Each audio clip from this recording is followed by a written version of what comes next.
Hey, welcome to Lady Overlander Radio. Tonight we're chatting with Dan Grec of The Road Chose Me. Stay tuned. Grab your favorite drink, whether it's a coffee, cocktail, or tea, and get ready.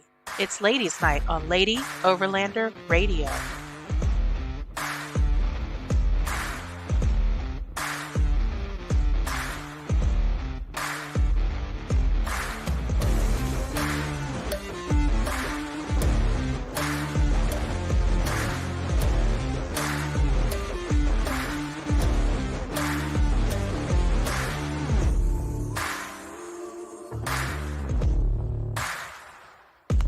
The Lady Overlander Radio podcast is sponsored by Frontrunner Outfitters, Midland Radio, Go Treads, Sport Keg, CB Adventure Supply, Adventure Trail Outfitters, Overland Spices, and the More Expo.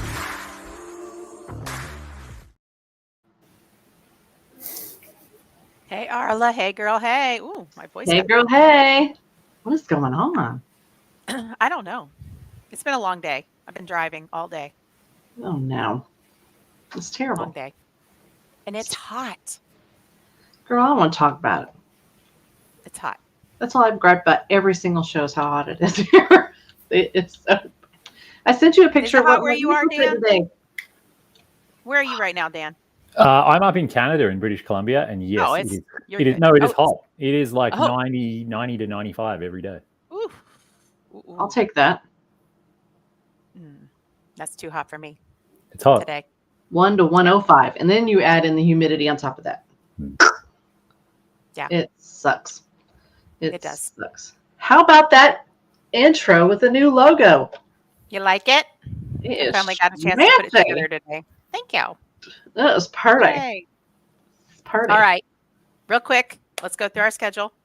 Mountain West. I'm just kidding. Mountain West at the end of the month, 25th through the 27th. Come and find us there in the lounging area, the teaching area for us women's. Then we got the Teton Overland Show. It's the 15th through the 17th of September. Then we've got Big Iron Overland Rally at the end of September. And we just found out we will be doing a Ladies Overland Lounge there. Yep. That was today's call. So we will have a setup there also, a nice tent that Chris and Ryan are going to set up for us, and we'll have the girls up in there and do all the things. And then we go off to October. East? So busy. I think. Yeah, and then Rendezvous. Yes. And then SEMA. East, Rendezvous, SEMA, and then it's November already. It's going to go like that. Yeah. Busy. I'm going to have lots of this on tap, yes. Mountain Dew should sponsor us, man. I'm all the time having Mountain Dew up on here. Where are y'all at, PepsiCo? Come on. Yeah. Well, my brother-in-law works for Coke, so I don't know about that. We'll see. Well, I do like a Coke every now and then. Yeah. Like with pizza. But I digress. Oh, looky who's here. Joanne and Teddy. Hey, JoJo and Teddy. What's happening? Old man, old truck. We didn't see you on Monday. You weren't on the show. Well, busy times, yes. It was an off day for us, yes. It was an off day for us. Better watch out. There'll be a few weeks where it is like that, so. Yeah. Anyway. But that's not why we're here. Who we got? Why are we here? Who's this guy? Who's that guy? Yeah. Who's this guy? Who's this guy? This is Dan Grec from The Road Chose Me. And really quickly, I'd like you to give us some stats on continents, countries, and kilometers that you've done. Kilometers or miles? Yeah, you can do kilometers. I'll make people Google it and they can figure it out. Yeah. I don't know the sum total off the top of my head, but the Pan American Highway was 40,000 miles and 17 countries. Then I drove around Africa. That was 35 countries and 54,000 miles. And then I drove around Australia, and that was one whole country and 36,000 miles. And then I guess I've lapped like the US and Canada more times than I've kept track of. Wow. That's a lot of miles and kilometers. It's been a lot of miles, yeah. People always say, I guess you enjoy driving. You have People ask me that. They say that about me too. You have to. Mm-hmm. You really do. You have to a little bit at least, I think. Mm-hmm. So how many different rigs have you had since you started your full-time overland travels? I am on my fourth. I'm building my fourth right now. And I've kind of always like evolved and like learned the lessons and then tried to improve and kind of like improve different aspects that were not good enough last time, I guess. Okay. And this is your Jeep with Wrangler with the camper, correct? The little camper. That's right. sheet. Yeah, we basically cut a Wrangler in half and we glued a carbon fiber composite box on the back of it. So it's kind of, it almost looks like an ambulance with a big square box on the back of a Wrangler. Do we have a picture of that, Misty? I don't. I can probably steal one off of his Facebook page. Yeah, well, you'll find one on my Instagram. I saw you did a post. Yeah. I saw you did a post earlier today. You guys you're still trying to build out and figure out the whole interior. Is that correct? That's right, Misty. Yeah. So we've been scrambling kind of to get it finished enough to display at Overland shows this summer. So the outside is finished in inverted quotes, and then the inside right now is a blank canvas. So is it ever finished though? Honestly, on your rig? That's right. I mean, I'd like it to be finished enough that, you know, we can go live in it for 6 months and enjoy it. Yeah. And there's a lot of work to go until we get to that point. Oh yeah. Absolutely. Constantly tweaking and changing things all the time. Yes. All the time. So we have quite a few different topics we want to pick your brain about tonight. For sure. Because you kind of been, we consider you, an expert. So we've got lots of questions. Awesome. Oh, yes. Awesome Aussie week. Yes. We just came up with that today. Yeah. We had one Monday and now we have you. We had Lucy Monday, who's walking the earth. And then we have Dan, who's driven the earth. So the earth, walking the earth and driven the earth. Around. I'll try my best not to let the team down. See if I can. I think there's a high standard set. I'll see if I can live up to it. I mean, Lucy is kind of a badass, but so are you. So I think you got it. Equals for sure. Equal badasses. All right. So we talked about your build a little bit. What are you doing differently with this build from your last build? Your last build was a Gladiator, I believe. That's right. In Australia, I had a Gladiator. And the focus of that one really was to get it as remote as possible. So it had lots of fuel, lots of drinking water were kind of the main considerations. Whereas this new vehicle, we're really focusing on interior living space. So really like, where are we going to hang out when the weather is really horrible or when the mosquitoes are intolerable? We really want to be able to like sit inside and read a book, or for me to work on my laptop. So the focus of this one is it'll be a little house on the inside. That's awesome. Yeah, we're really excited. It's going to have a diesel heater, which is something I've never had before. So in the cold weather, just turn the heater on. It'll have running hot and cold water, which also I've never had before. And it'll have a shower, which I'm pretty excited about. Yes. It'll start to feel like an apartment. Like it'll, have every luxury that we could want, but we can take it anywhere on the planet. That's the goal. That sounds pretty bougie. It's going to be very bougie compared to what I'm used to. Yeah, we did the Australia trip living in a ground tent for an entire year. My partner and I slept in a ground tent every single night. Wow. So yeah, we feel like we've earned the luxury now. You're in the penthouse. People say you're getting soft, and I'm like, well, it's okay. I deserve it. It's all right. That's right. Hey, doesn't mean you're soft. Not at all. When they've driven as many miles as you, then they can talk about your bougie camper. You know what I'm saying? Come on. Mm-hmm. That's right. Give me a break, people. But speaking of that, I watched, I think it was a couple of months ago now, you put out a YouTube episode on what is overlanding. And I'm sure you've gotten a lot of feedback on that. That's right. Yes. So I saw a few of the initial comments, and a lot of them I think were very supportive.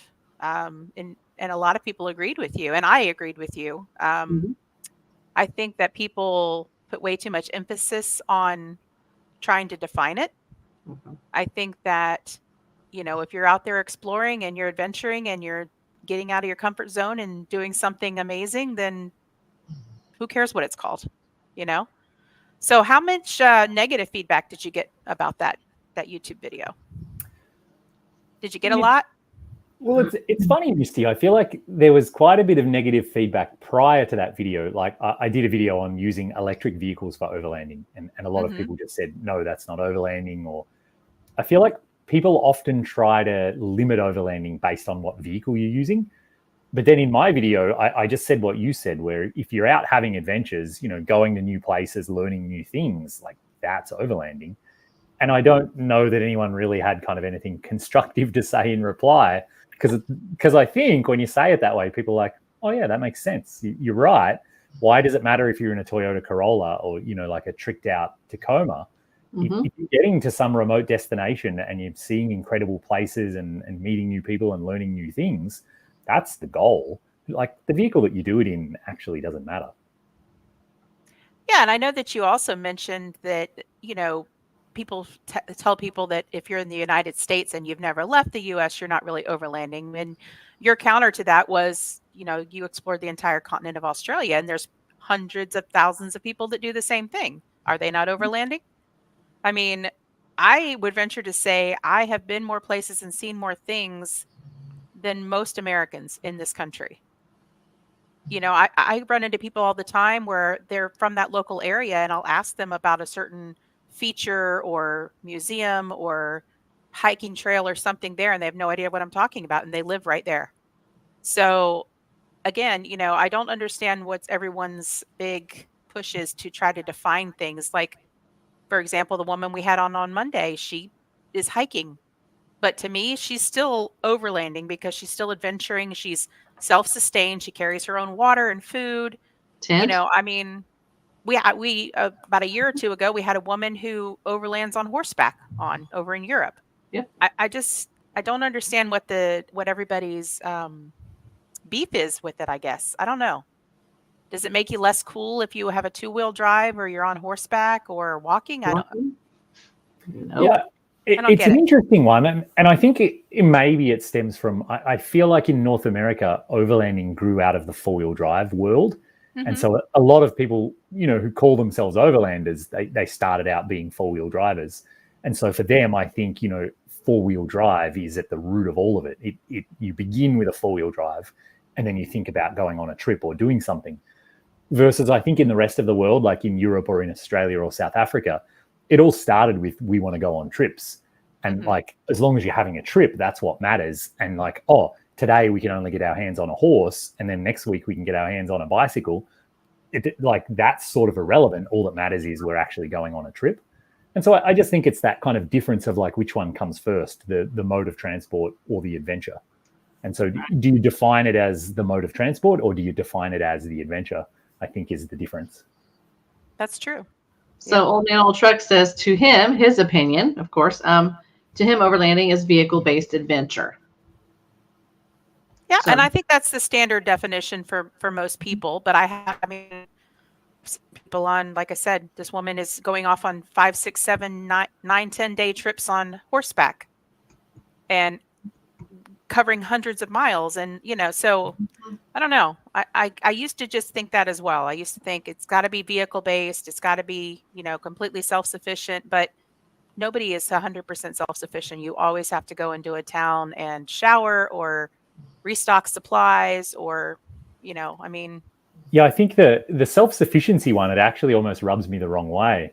And I think especially when you go international, people really go on about how like we're self-reliant and therefore, we're on an expedition. But in reality, the minute you cross a border, like you're relying on the border guards to stamp your passport, you're relying on the immigration to even have issued you a visa, you're relying on people in the street to help translate for you, or to buy local fruit and vegetables. I think actually when you go international, you become less self-reliant, and you really do put your trust in the people around you to help you, because you've never been there before. You don't know, hey, where's the local street market? Where do I buy gas? Where's a good place to camp for the night? You need to talk to locals to get all of that info. You can't know everything because so it's a funny thing to say self-reliant. I actually think overlanding sometimes is the opposite. Overlanding is like throwing yourself out there in the world and like getting help and meeting people, and then like having adventures with other people who you've never met before. Absolutely. Michael Hayden with All Over Overland says, Dan the Jeep is looking amazing. Thank you, Michael. Yeah, right now, living now. He moved from Oklahoma to Alaska last month. He's living his best life. That is incredible. Man. Old man, old truck. A horse can be a vehicle. Michael agrees with that. Horse Perfect. is the vehicle.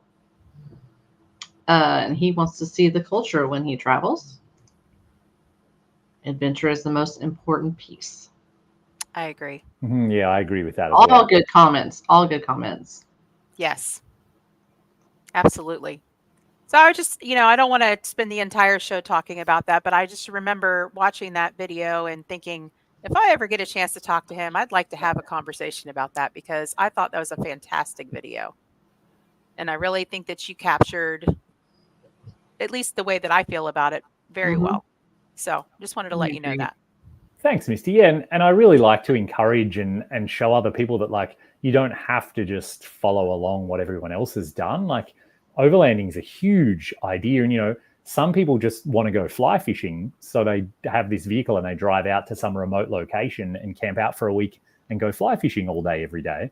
Like, that's overlanding. And then other people don't care about fishing and they go to read a book or they go to climb a mountain, or like I think there's a million different ways you can make overlanding work for you.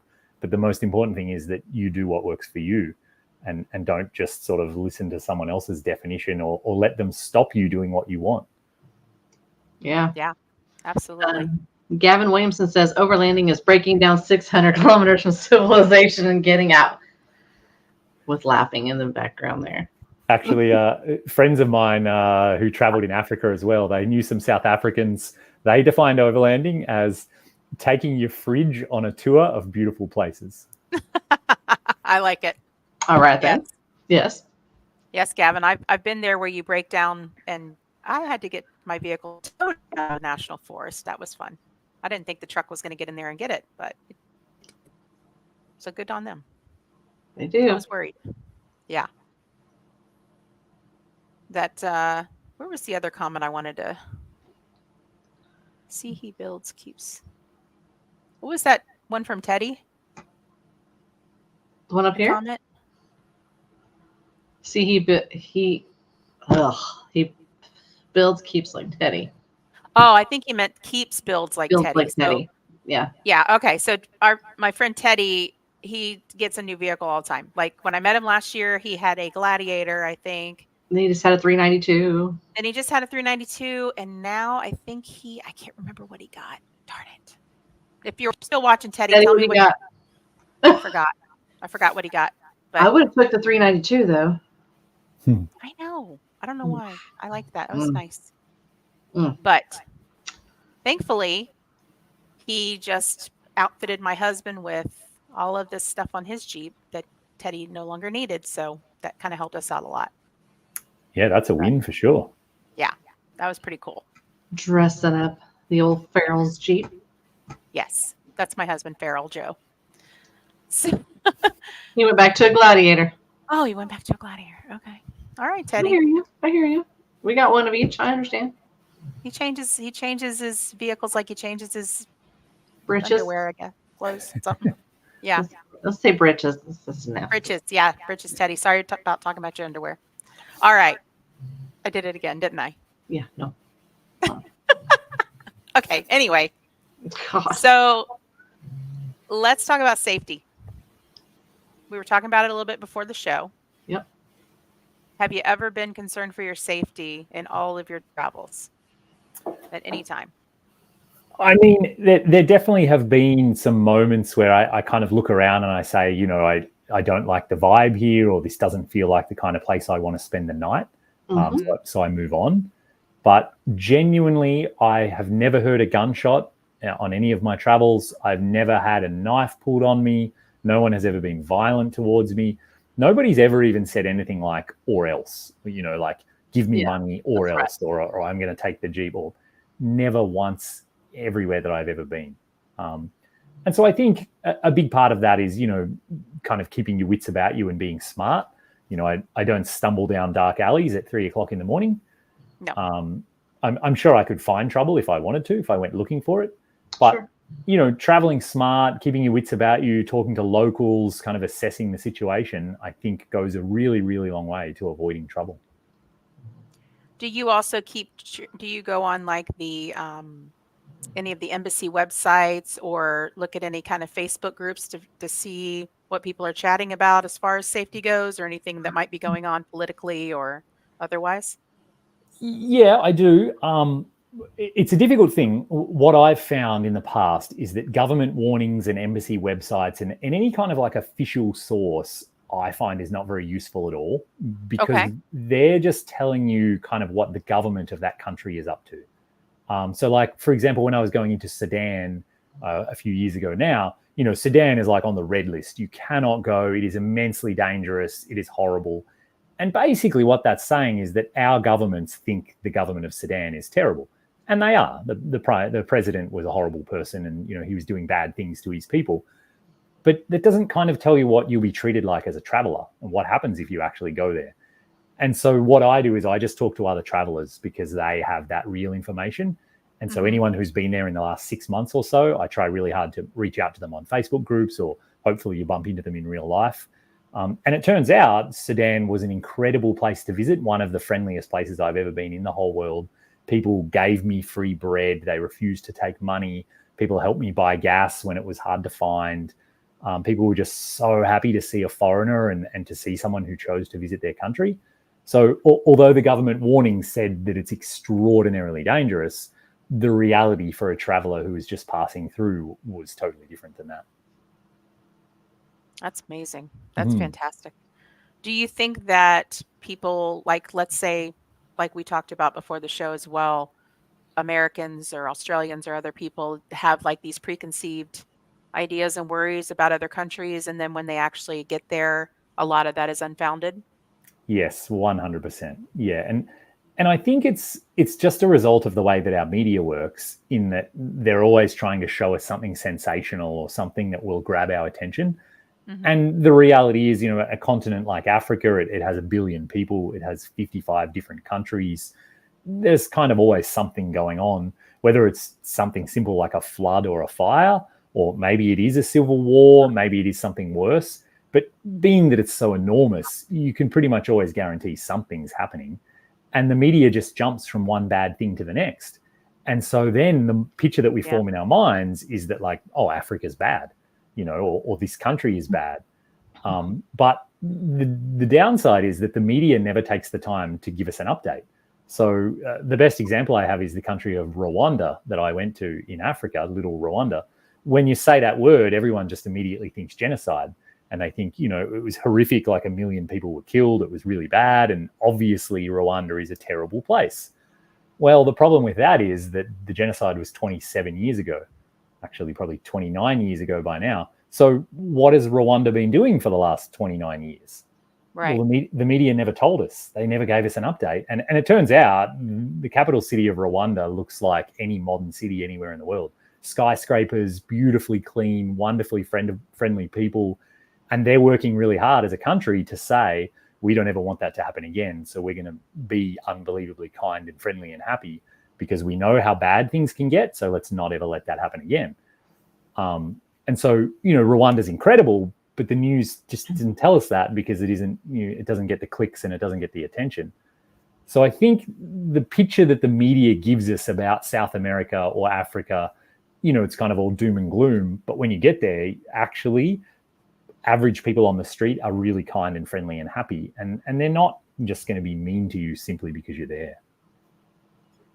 That's very true. And I know that we had a couple on, it was a few months ago, the overlanding ambulance, and we had a discussion about America and about how people in other countries throughout the world, all of the terrible things they hear about America, if you come to America, you're going to be involved in a school shooting, or you're going to be involved in something, and it's just like those preconceived ideas that people have about Mexico or about South America or about Africa. Like you said, you never really know until you go there for yourself and figure it out, right?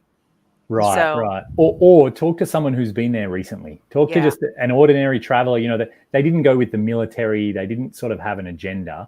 They were just like, oh, I just wanted to go and see what Argentina's like. If you ask them, they'll just tell you straight up what the reality was. Yeah. And sometimes it's not always rosy. Sometimes, like when I was trying to go to Zimbabwe, people were like, oh, it's extraordinarily difficult to get money because there's none in the ATMs, and the police will try to bribe you a lot. they'll try really hard to get money out of you, and they'll put a lot of pressure on you. Other than that, Zimbabwe is great. So, you get the actual truth that no one's, they're not making money or getting any kind of benefit by telling you either way, whether it's good or bad. So they just tell you the truth. Yeah. Do you find that happens a lot, that people anticipate or expect bribes, or do you think that that's kind of a rare occurrence throughout? It depends a lot on the country, but definitely it is something you will encounter, in Latin America, in Africa, I'm told in Central Asia. Absolutely, the military and the police on the side of the road, they will try to get $5 or $10 from you, because that puts beer money in their pocket. And, why wouldn't they? If they can, kind of, why wouldn't they? Yeah. Sure. I mean, beer money is important for sure. Teddy says, we are harassed by dopers in Florida at Eglin Air Force Base. That is heartbreaking to me. Yes. So I met up with them a day or two later. They had camped at a little campground area at Eglin, and there was some people kind of living full time in the woods there that weren't supposed to be there. Heavy into drugs. They were, I think it was meth and some other things that they had going on, and they called the police because the other people kept coming into their camp, and I think one of the police officers actually touched something or got exposed to something and ended up in the hospital too. It was a pretty scary thing, and you wouldn't expect that when you're staying on a military base, but things can happen anywhere. I mean, that's the point of all, this whole line of discussion, is that things can happen anywhere, and you just need to be smart and be aware, and kind of, like you said, talk to local people, find out what's going on. Mm-hmm. Fentanyl, that's right. Oh yeah. Fentanyl. And my philosophy too is that, like, I have no interest in being confrontational, and I have no interest in kind of like putting up with anything like that. So if I was camping somewhere, anywhere in the world, and if some people showed up and they were behaving strangely, or I didn't like the vibe, or it felt like, they were going to be mean, angry, nasty, I would just pack up and leave. I wouldn't argue. I wouldn't yell. I wouldn't call the police. I would just quietly pack up and go somewhere else, and like just remove the issue completely. It's like now it's not a problem anymore. Yeah. And that's most of the time, I would think that would be the best course of action to do anyway. So, I mean, if it's late at night and you may have a difficulty finding somewhere else to go, but again, do you want to really be involved in all of that? So that's right. It's never an easy decision to make, because finding somewhere in the dark is always stressful, and sometimes maybe it means like, oh well, we'll just go into a town and pay for a Motel 6. But I would much rather do that and be disappointed about wasting $90 than deal with who knows what that situation is going to turn into. Yep. It's not worth it. No, definitely isn't.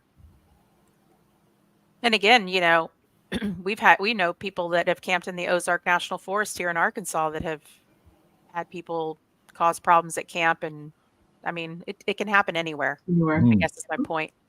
But a lot of what we try to do here at the podcast is to, empower and encourage more women to go out and travel. And so hearing information and stories from people like yourself that has done this a lot, I think is great for them, because, it can probably put their mind at ease that, majority of the time you don't have anything to worry about. You just go and do your thing. Yeah, and everywhere that I've been in the world, I have met solo female travelers who are also driving the length of West Africa, all over Southern and Eastern Africa. There were a lot of solo female backpackers even. Yep, and they were having a great time. They were loving it. Yeah. Look at Kyle Reese being sassy from Okie Overland. Right. Huh. I'm only 2 hours from you, right, bud? Yeah. She knows where you are. You better remember? be nice. We'll watch your back. You must not know about her. Oh, he knows. So we talked about safety. We talked about your rig. We talked about what overlanding is. So in case anybody was confused about that, what else would you like to chat about? What do you have upcoming in the next year or so? Any big plans? Shows? My big project right now is just to finish off the Jeep build. And so, like I said, the outside's pretty much complete, but we still have all of the interior to build. So it'll have a whole kitchen, bench seating, storage, the heater, all of that kind of stuff. I have to hopefully finish, this year. and I'll be displaying the Jeep at SEMA. So that's in Vegas at the end of October, I think, start of November. Mm-hmm. Yep, and that'll be my last show of the year. And then keep saving money, keep planning, and then hopefully we'll be shipping it out to a new destination early next year. Time and money. Just time and money. That's all we need. As yet to be disclosed destination, right? Is that a secret? Well, it's not necessarily a secret. The challenge is I find it's really hard if I announce like a specific destination and then for whatever reason I can't get there anymore. So I think it's no secret. I would love to drive across Central Asia. I would love to see all the stands and even Russia. But with the war right now in Ukraine, I don't think it makes any sense. I would love to drive a lap around the Mediterranean. So go across the top of North Africa, through the Middle East, and then back across Southern Europe. But that's really tricky right now. North Africa is kind of closed. So I have all of these like ideas and projects that I dream of or that I think about, and I research them and I'm sort of working towards them. But in a funny sense, whichever one I'm doing at this time next year, it doesn't actually matter. All that matters is I'm doing one of them. And whichever one it is, I'll be sitting there saying like, this is incredible. I'm really happy I'm here. And I won't be worried that I'm not doing the other ones.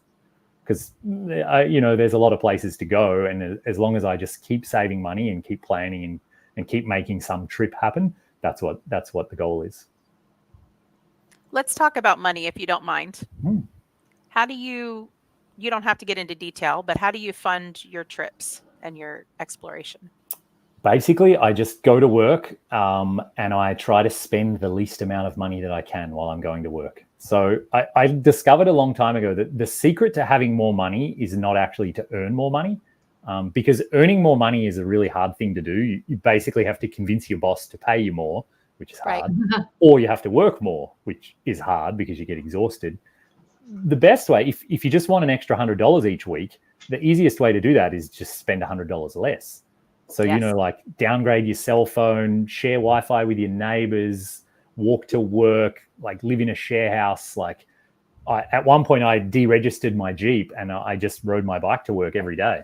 So I went like 6 months without even driving because that saved me money on insurance and gas.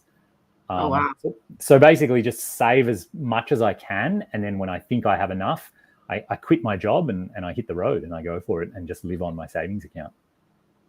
Fantastic. Yeah, and that's how I did it for the first few expeditions, and the majority of people that I've bumped into around the world, that's how they pay for their trips. And then these days, now I earn a bit of money while I'm on the road as well. So I do have a YouTube channel that brings in a little bit of income. I've written a few books, they make some income, and I write for magazines while I'm on the road. So, combined, none of those are ever going to make me rich, but they definitely pay for a tank of gas here and there, which really helps. Sure. Absolutely. Yeah. So it is feasible for people to do this lifestyle, right? The very vast majority of people that I've bumped into driving around the world, they are school teachers, they're mechanics, they're bakers, they're construction workers. These people are not rich. They didn't win the lotto. They don't have a huge inheritance. Of course, they don't have a brand new car. They don't have a new iPhone. They don't have a big screen TV. Because all of that money that they didn't spend on those things, they've been putting in their savings account. And so, I met a young guy. He was 25. He worked as a baker. And for 4 years, he just saved as much money as he could. And then he had enough money to drive around Africa for 2 years. He bought kind of like an old 4-wheel drive from somewhere in Europe for like $10,000. He put a rooftop tent on it and a fresh set of tires. And that was it. He set off to drive around Africa for 2 years. Just living cheaply. You camp every night, you cook all your own food, and you don't actually spend that much money when you're on the road. Right. I think the biggest expense that we have when we're out actively exploring is probably fuel. And, and that fluctuates, but cooking your meals at camp, staying for free on public lands and things, it really doesn't cost you as much as people think it does, I think. Absolutely. Like most people wind up spending less than $2,000 a month while they're driving around the world. So, a 2-year trip you could do for $30,000, like quite doable to drive to Argentina. Many people do that. Do you think one of the bigger expenses is probably shipping your vehicle, or is that? in the grand scheme, it actually doesn't turn out to be that expensive. I think these days from Panama to Colombia is about $1,000, and overall the trip is going to be about $30,000. So, and probably 10,000 of that will be fuel. So fuel is by far the biggest expense. Yeah. Yeah, and that's why actually I always try hard. I cannot drive a vehicle that gets worse than about 15 miles a gallon. Like, to me, that just immediately is like, no, I'm not ever going to own that vehicle, no matter how cool it is, no matter what its other features are. It's like, it's too expensive. I can't do that. Yeah, that's a deal breaker. Yeah. And I think it's interesting because in North America for so long, fuel has been so cheap, and, people have big V8s, and it kind of was, the thing to do. But now I just focus so heavily on, I want to use less fuel because then my money will last longer. Yeah. And as much as we complain about the cost of fuel here, I know in other parts of the world, it's way more expensive. When I was in Australia, I paid like $7 something a gallon many, many times. Mm-hmm. Yeah. Like, that's not uncommon at all. Yeah. God. Have you ever experienced a fuel shortage anywhere you've traveled where it's been difficult to get fuel? I have, a few times. In Sudan, actually, like I was saying, they were really friendly there. And it's a really strange country. They refine their own fuel, and that's basically how they make all their money. But for whatever reason, the government exports it all, and they don't really leave any for their own citizens. And so there were lineups that were like 2 days long to try and get fuel. But amazingly, gasoline was about 6 cents a gallon. And diesel at the time was about 2 cents a gallon. It was just insane. Wow. So when you could get it, it was so close to free that it was the strangest thing. And then also in the Republic of Congo, when I drove into that country, there was a political thing going on at the time. And so they had turned off all the fuel refineries.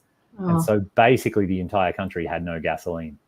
And I drove 600 and some miles on the gas that I had with me. That was as much as I could carry. And then I ran out in the capital city, and that was a problem. But basically I just started asking people, and, hey, what do the locals do? What's our options? This, that, the other. And eventually, like, one of the guys working in the campground knew a guy who called his aunt, who their neighbor had like a few 20-liter jerry cans, 5-gallon jerry cans. And so they showed up at the place I was camping, and they said, you can buy them for, I'm trying to do the math in my head, you can buy them for like $9 a gallon. Take it or leave it. It's your choice. Of course, I would take it. Yeah, and I did. Yeah. Okay.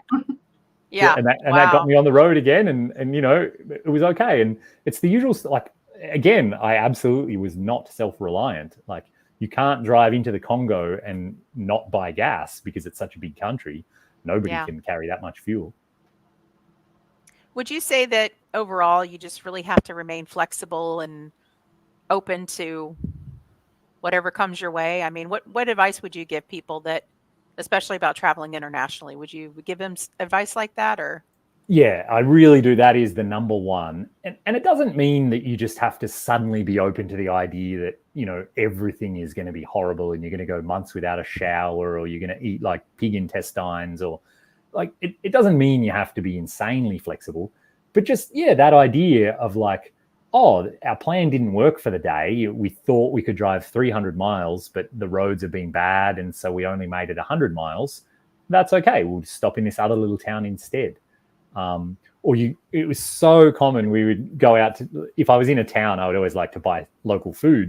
Mm-hmm. And so you'd go out to a place and they hand you a menu. And so you say, like, oh, I'll have a burger. And they'll say, no, there aren't any burgers. You say, oh, okay. Oh, I'll have a pizza, please. And they're like, no, there's no pizzas. And so after a while, you realize you don't look at the menu. You just sort of say to them, you're like, oh, what have you got? Yeah. And they'll scratch their heads and they'll be like, oh, we've got some chicken. And you're like, okay. And I don't know if that means it's going to be fried or crispy. Like, it's chicken of some kind. Maybe it's in a stew. Maybe it's on rice. It's just that idea of like, oh, well, I'll find out when it gets here, Yeah. That's part of the excitement, I guess. It is. And it just becomes really fun to watch how the locals live their life. And a story that my brother always finds fascinating. One morning I was feeling particularly lazy, And so I wandered into the street in Peru to get breakfast. And they have these delicious kind of like, I guess they're like a bacon and egg McMuffin thing, like a bread roll with cheese and egg, and I think it was bacon or some sort of meat. They're delicious, and I'd had a few of them in Peru. And so I went into this little sort of restaurant cafe thing, and the lady was kind of a bit sheepish, and she's like, okay, yeah, I can make one. And then she kind of is like, oh, could you pay for it now? Okay, yeah. So I give her, I don't remember, like 50 cents, and she hands it to her son, her little kid. And you could watch him run out the back door of the restaurant around the corner where he buys the eggs and he buys the bread with the 50 cents I just gave him, and then runs back inside so that his mum can cook it for me and serve it to me. And so it's just that like idea of like, let's just roll with it and see what happens. Like we don't exactly know what's going to happen, but if you keep a smile on your face and be a bit flexible, it works out.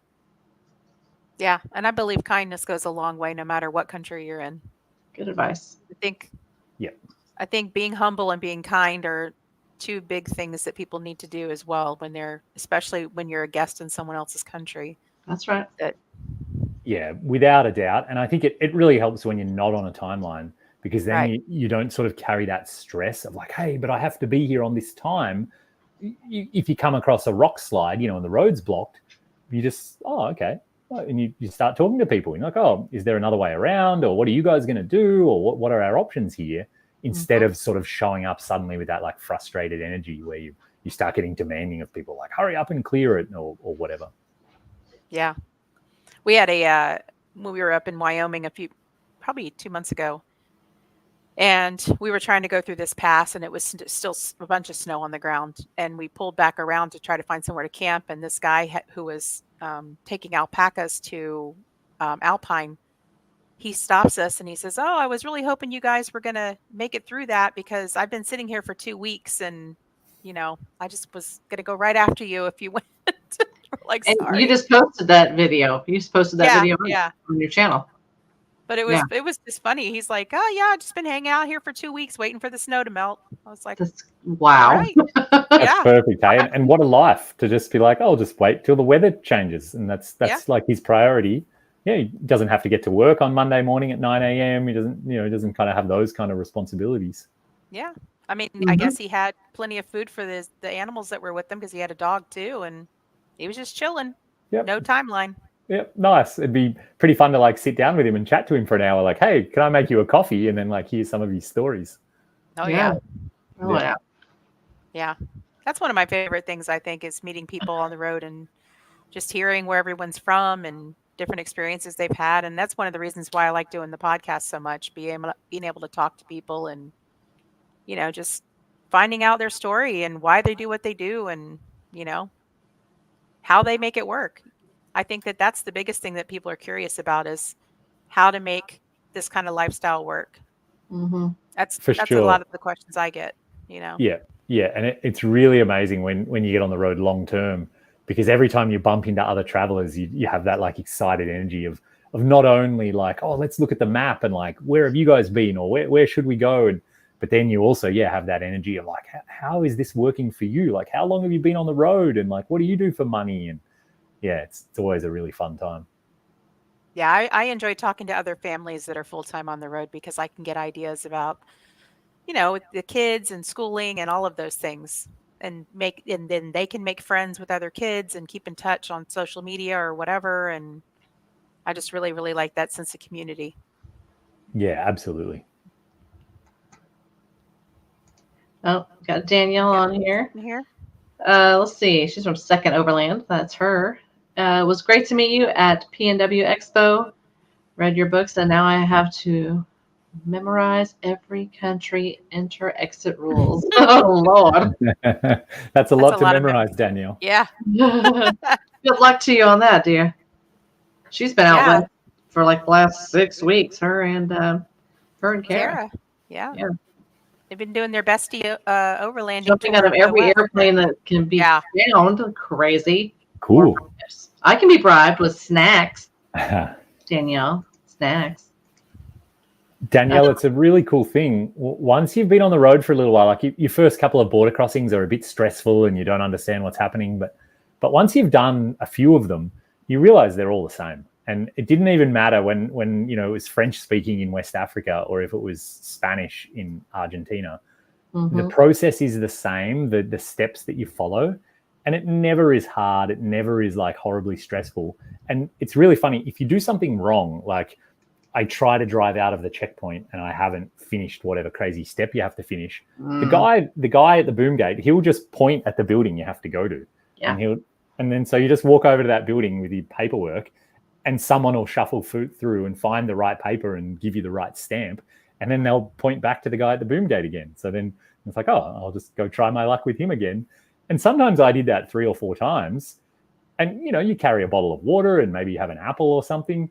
So, and then eventually, like the guy at the boom gate, he gives you a big thumbs up and he opens the boom gate. And you say, like, all right, I guess I did all the right steps. I don't really know what they were, but I guess I did them all. Oh, wow. So they feel stressful from the outside. But if you just like sort of relax and just enjoy the absurdity of the whole thing, they're actually not stressful or scary at all. Wow. Says that she's done Baja for a month and the Federales. Ugh. Yeah, I think especially when you drive north, I think the Federales, like they want to search your car and stuff because of people trying to bring things back into the US. Yeah. Oh, yes. Yeah. Oh, yeah. Just the corruption. Yeah. No, she said the corruption. Yeah. Yeah. I mean, What did Old Man Old Truck, he was talking about? He said, I was traveling from South Carolina to Alaska and met a guy in Canada traveling from Alaska to South Carolina. That's so perfect because then you're immediately each other's best friend because you each know exactly all the information the other person wants to know. Yeah. It's always fun when that happens. It's quite the haul. Good gracious. So what do you think has been your best moment on the road, if you can pick one? There have been so many. I think, sometimes I when I'm by myself and I'm lonely and I start to wonder, like, why am I even doing this? Like, this is stupid. And so for me, the best moments have always been people interactions. Like elephants are really cool and lions and giraffes and like and I dreamed of them before I went to Africa. But if I went back to Africa and didn't see any of those, I wouldn't be upset at all. I would go back to Africa and I would drive out into some remote village and just hang out with people and just watch the way that the children are so happy, and people will invite you into their home and they'll try to tell you about their life and they'll give you a little tour of their farm, and because people are just so kind and so happy, and that is their whole life. And then inevitably, like it's someone's birthday or someone's wedding or like there's an excuse to have a festival. So immediately they'll like kill a goat and bring up a whole bunch of beer that they brewed themselves. And then before you know it, like 3/4 of the town is having a party. Yeah. Because they can. Because why wouldn't you when they don't have to go to work, they don't have stress, they don't have insurance and banks and like car payments and so people, they kind of live like with less burdens and more just like open to do whatever. And they're like, oh yeah, let's go for a walk down by the lake. And anyone of any age will just come with you for an entire day because they don't have to go to work. They don't have to pay bills. And to just spend time with people like that, I've always found to be incredible and like really eye-opening. And those were the interactions that really like spurred me to learn Spanish and learn French, because I really, really wanted to ask them more about their lives. And the questions like, why don't you have to go to work? Like, what are you going to do tomorrow? Like, what does your cousin do? Just all their lives are just so different than ours. And that's the part of traveling that I really love. What's ironic is a lot of people would feel sorry for people like that, but I actually envy them. Yes. It must be amazing. Just, wake up, have your day, not be stressed about 1,000 things and obligations and all of those other, money and traffic and all of those things, I mean. And there's no doubt, I mean, it is a much harder life than ours. They have to haul their own water. There's a better than average chance that one of their children might get malaria and die. Like, it's not a good life by Western standards, but there are aspects to it that I think we can learn a lot from, and we can maybe find a mix. What if we could have, some of the good aspects of our life, but try to remember to incorporate the amazing parts of their life as well? Absolutely. Yeah. Danielle says that's her favorite part of our world's travels, the extremely remote villages. Mm-hmm. Absolutely. Yeah. I feel like it's incredible just to watch village life. And I have so many memories of waking up in my pop-up roof to village life. Like before the sun comes up, the roosters start going, and then like you hear kids giggling, and then you hear pots and pans start banging, and just as the village wakes up. And in Africa, it was always incredible because before sunrise, it's actually kind of cold, which is a really nice feeling. So if you get out of bed and walk around just wearing a t-shirt, like your skin, you get goosebumps. But it's a really nice feeling because in another hour you are not going to have goosebumps. That's right. You're gonna be hot. No kidding. Danielle asks, did you get any illnesses while on the road? Tropical illnesses specifically? I did, Danielle. When I was in Mali, I got malaria the first time, and it was really bad. It was kind of like the worst cold or flu that I've ever had. I was kind of delirious, and it hurt really bad for a couple of days, but it was okay. I knew I was going to get through it. And then 6 or 8 months later, when I was in Angola, I got malaria again, and it was really, really bad. I lost about 20 pounds in 5 days. I didn't eat anything or sleep or walk or talk or drink anything for 5 days. Oh, golly. And I didn't think I was going to die, but the thought definitely crossed my mind a few times. I thought, like, if this gets much worse, I might be on the way to dying. Yeah, so I don't recommend. It felt like it. I don't recommend getting malaria. It's not fun at all. 20 pounds in 5 days is wow. Yeah, I was really bad. Yeah. Yeah. Mm-mm. So that's definitely been the worst one. And then lots of different stomach bugs here and there, kind of a 24-hour thing that you don't want to get out of bed, which sucks. But I love street food. And so when I was in Baja, actually, in Mexico, I ate some street tacos, which were clearly unsanitary, and clearly I got very sick, and it was really bad. And as soon as I felt better again, what did I do? I went back to exactly the same street taco stand, and I bought more tacos.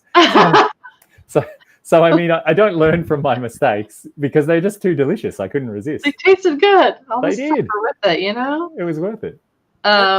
What's the worst interaction with wildlife you've ever had? Oh, that's a good one. Worst interaction. Probably after I drove to Argentina, I actually lived in the Yukon for 4 years. So I lived right next to Alaska. I would actually drive south to Alaska on the weekends to go fishing and stuff in the ocean. And so I've had a lot of different bear encounters over the years. One time we were riding our mountain bikes. We were about 3 days ride from the nearest people. We had all our backpacking gear with us. And we came around the corner going pretty fast, and there was a big grizzly bear right in the middle of the trail. And we probably got within about 20 feet of it. Yeah, and it started like stamping its foot and snarling. And it was like foaming at the mouth. It was not a happy grizzly bear. And I pulled out my little can of bear spray, which was about this big. And I suddenly realized if the bear wants to have us, we are completely dead meat. Don't make me use it. Yeah, there was nothing we could do. And we sort of had like a bit of a standoff for a few minutes, and then the bear went down into the woods and like away from us. And we got on our bikes and we rode as hard as we could for the rest of the day. Yeah, I would absolutely would. Danielle says all the street food. We got an gnarly parasite in Baja, which required fun meds. Yeah, that's not good. And then of course Teddy says, "Yeah, gotta watch those tacos." But they're so delicious. Listen, they're so good. Teddy, when he was meeting us, when he was coming to meet us out in Wyoming, he stopped and got gas station tacos, and he paid for it that night, big time. Oh God, gas station taco. Now there's a difference there. You know what I mean?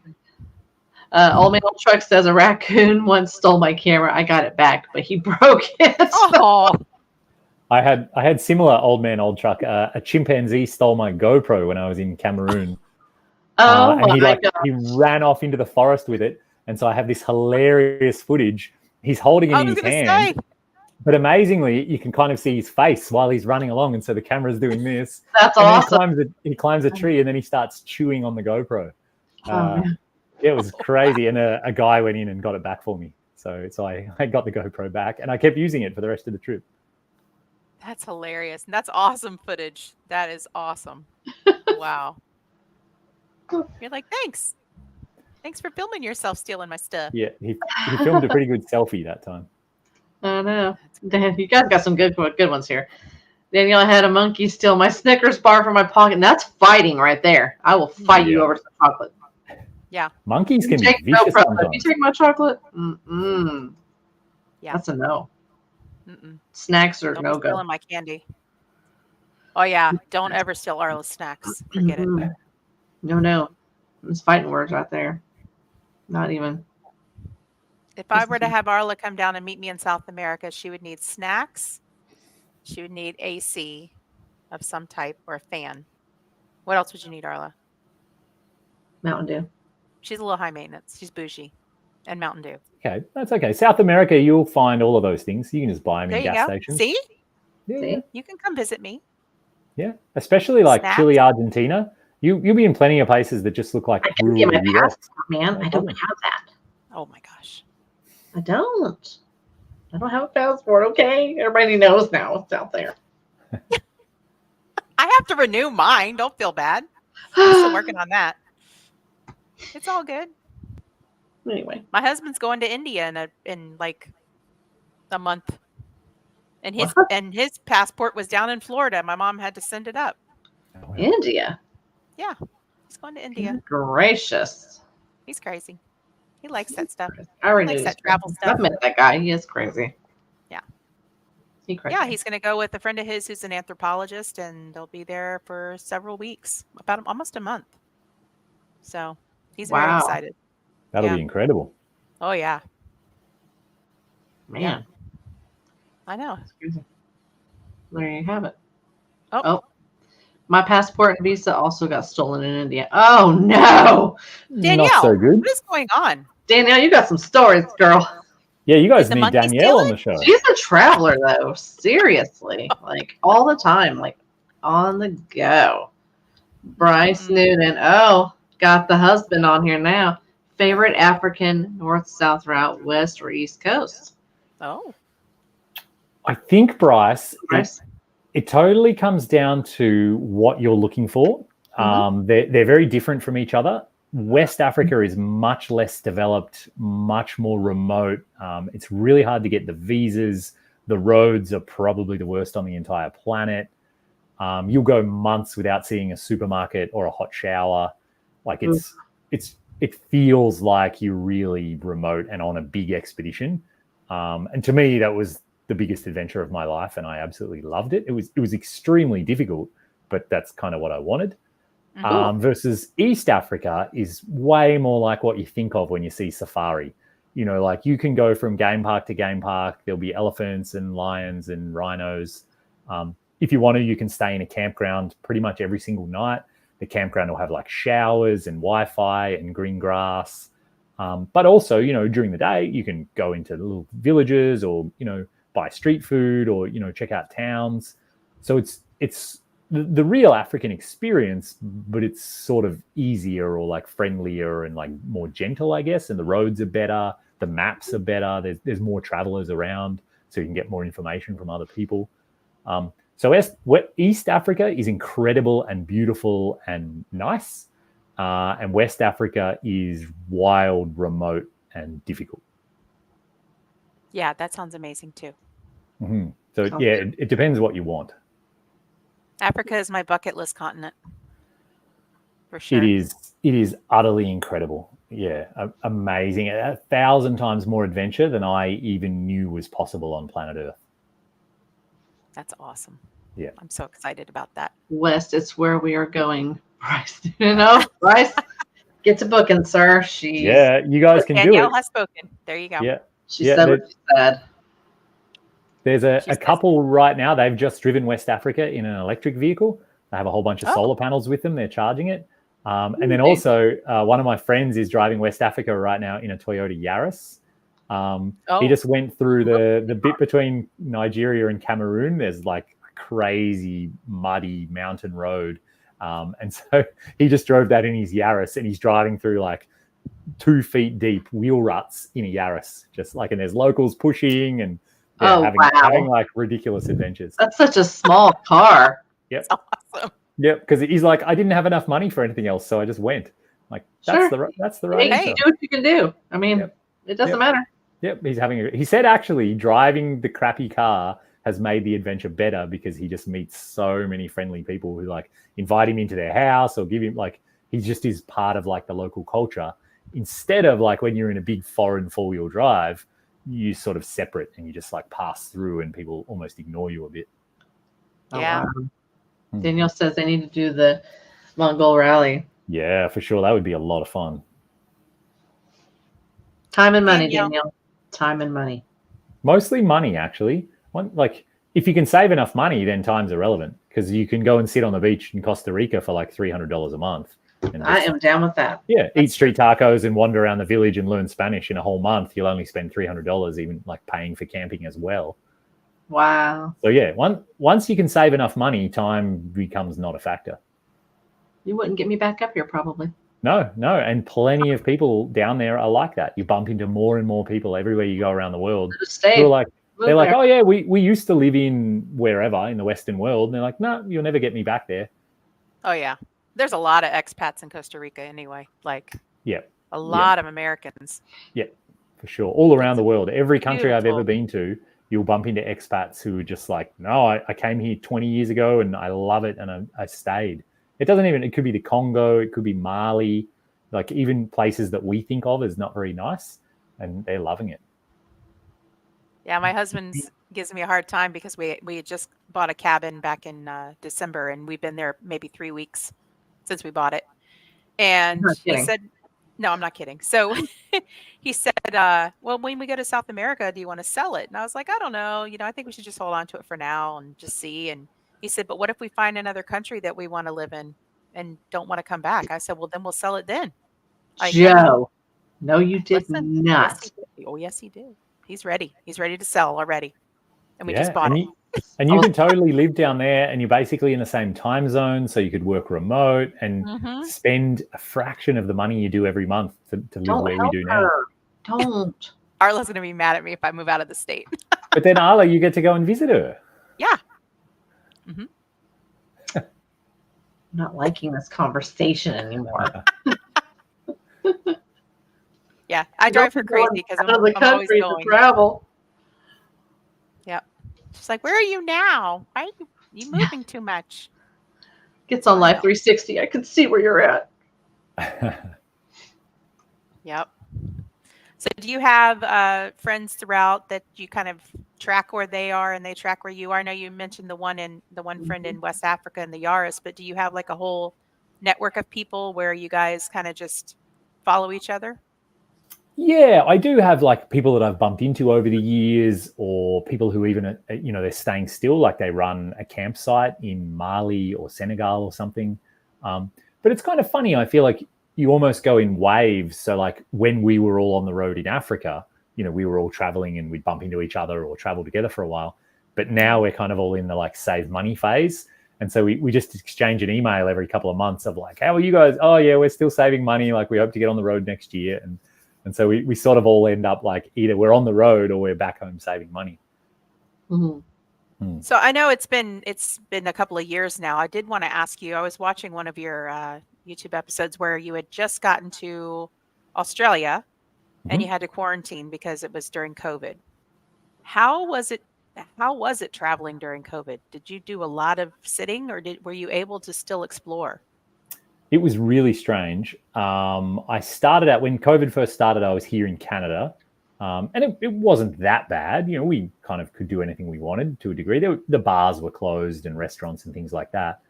But then we decided to go to Australia, and that was really odd. So I flew on a full-size 747, and there were only 23 people on the whole plane. Wow. And then when we landed, like the military in full uniform came onto the plane and like escorted us off, and they were wearing like face masks, and it felt like one of those zombie movies, where like the military are. Yeah. And so they escorted us to a hotel, and I got locked in a hotel room for 2 weeks. And basically, if I went out of the hotel room, I would get arrested and go to jail. And so it was really hard actually, because I couldn't even open the window. So for 2 weeks, I didn't even have fresh air or sunlight, and it was strange. I still was jet lagged after 2 weeks. And then when I got out of quarantine, supposedly Australia didn't have COVID. That's why they were doing all the quarantine. And it was right around that time that there was a huge COVID outbreak. And then I was under like really heavy travel restrictions in Australia. So I couldn't leave the state that I was in. There were military posted at every border. And then I wasn't even allowed to go more than about 1.5 miles from my dad's house. They were actively giving people tickets who went too far from their own home. And supposedly you were only allowed outside for an hour a day. So it was pretty like strict restrictions there for quite a few months. Luckily, most of that happened while I was building the Jeep, the Gladiator, to travel Australia. So I pretty much just spent all day, every day, like in Dad's shed, just building the Gladiator. And then just as we wanted to get on the road, the restrictions really started to lift, and then we were able to start traveling again. Oh, well, that's good at least. I know that I remember watching when you were in quarantine in the hotel room for the 2 weeks. I was like, oh my God, you must be going crazy. It was like a really, really strange experience. And of all the places I've been in the world, it was funny to realize like Australia is actually the one that's like locking me up. You know, people always said, oh, aren't you afraid to go to Honduras? Like, what if they throw you in jail? It's like, oh, actually, Australia did, not Honduras. Yeah. Do you think that was one of the more difficult times during your travels? Would you say that was like kind of ranks at the top, is trying to maneuver through that, or have you had worse times?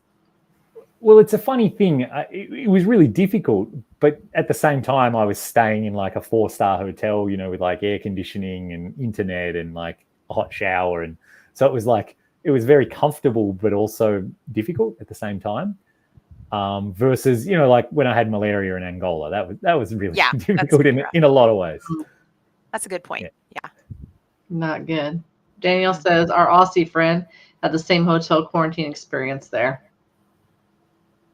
Yeah, it was a really strange time. I mean, in the world, but then in Australia as well. They went like really hard with their lockdowns and limiting people's movements and stuff. Yeah. It was strange to me because we were traveling during the beginning of COVID because my husband was doing a short-term contract job. And it was strange. Like every single town you went to had completely different rules.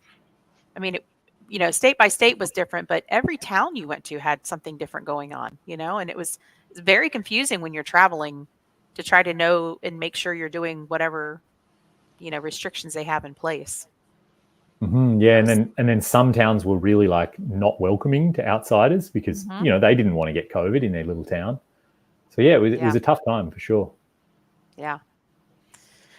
Do you think that anything like that'll ever happen again? I don't have a crystal ball. That's kind of a loaded question, but you think not. that? No, I mean, I really hope not, but it does feel like with, you know, more and more of us cramming into smaller and smaller places, it feels like, you know, even just the common cold can get passed around so quickly. So yeah, it sort of feels inevitable, but hopefully not. I don't really know. Yeah, that was a whole other experience. That's for sure. Yeah, and then it's kind of to see how the world reacted and how different countries came up with different policies and trying to keep people out, or sort of having to welcome tourists anyway because their whole economy depended on it. Yeah, it was difficult for everyone, I think, and no one knew what to do. There was no right answer. There was just everyone was trying their best. Yeah, I think that was the big thing, was all the uncertainty and just, you know, everybody trying to figure out a way to navigate that. Yeah. So do you think that that social media has ruined overlanding or made it better? It's a tricky question.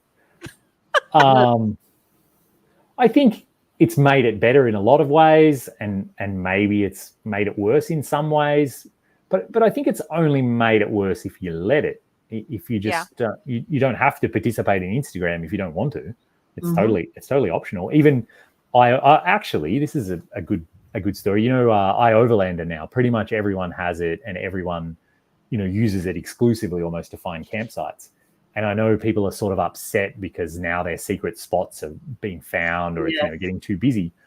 way back when I traveled in South America, like long before Instagram, long before iPhones, lots of people had the Lonely Planet travel guide. And that was kind of like the world's best guide of like what you should go and see and what hostel you should stay in and all of that stuff. Mhm. And there were some people who traveled exclusively from, recommended hostel to recommended hostel, and they were enjoying that.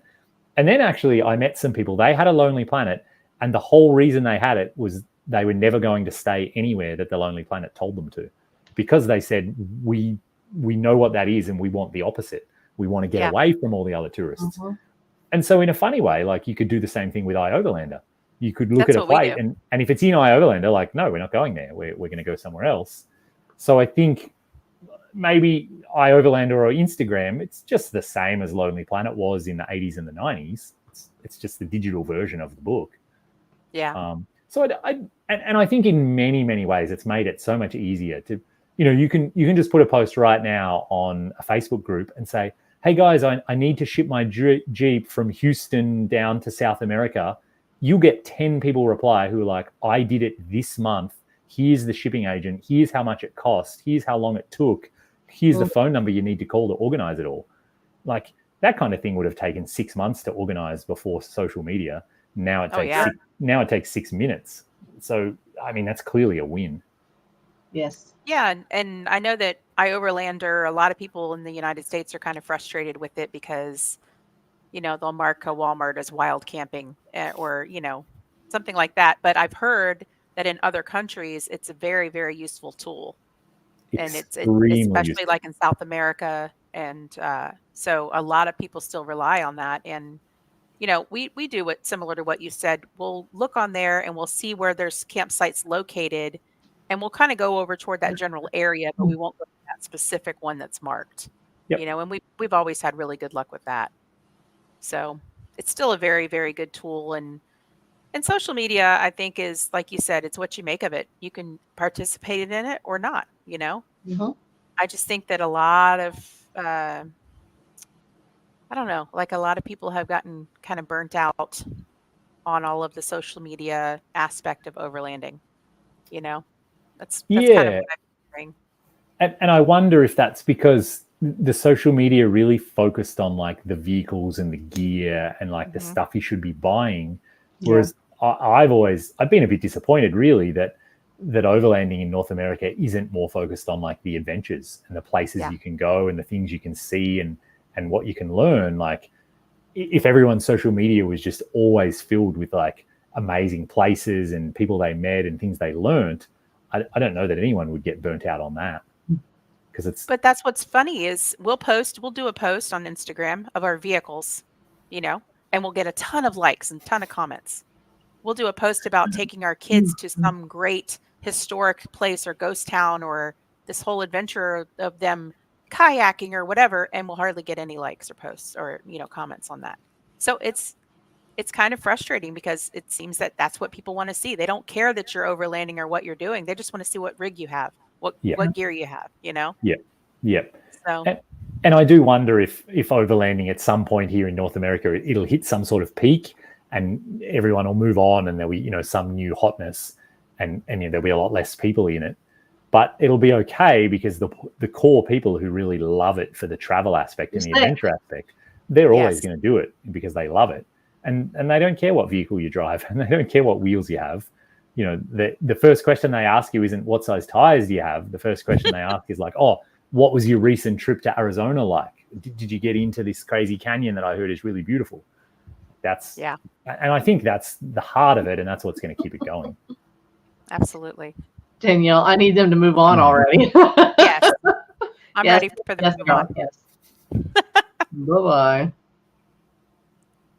Well, Dan, we really, really appreciate you being on tonight. It's been a great conversation. Thank you for being so candid with us. I know I asked some questions that you were probably like, why is she asking this? But I like to know, you've been doing this a long time. So I want to know, truthfully what you think about a lot of those things. And I thank you for being honest with us. And it's been a real pleasure. I really enjoyed the chat. And it's always fun just to sort of get down to the heart of like, what is overlanding and why do we do this craziness and choose to live in our cars? Absolutely. Or on a horseback or whatever, whatever people are doing. That's we right. don't judge here. Wear out a Two-wheel pair drive. of shoes every 6 weeks. Yes, that girl. Shoes Woo, every 6 weeks. Crazy. she's so cool. Yeah. Mhm. Yep. So real quick, though, I think that a lot of people know. Tell everybody how they can find you on social media. All your good stuff. So I am The Road Chose Me across social media. So Instagram, YouTube, and Facebook. And on YouTube, I have a lot of videos trying to help people and teach people how to get out and have these adventures, how to cross borders, how to deal with bribery, money, languages, how to prepare your vehicle, kind of all the things that people wonder about. How do I do this? So that's a big focus of my YouTube channel. And I've written a couple of books as well about my adventures and the lessons I learned, the people I met. And so those are available on Amazon, also called The Road Chose Me. Very, very good. Awesome. Thank you so much for being on tonight. Thank you, everybody, for watching and engaging with us and asking great questions. Everybody have safe travels and a great night. See you next week. Thanks, everyone. Bye. Mm.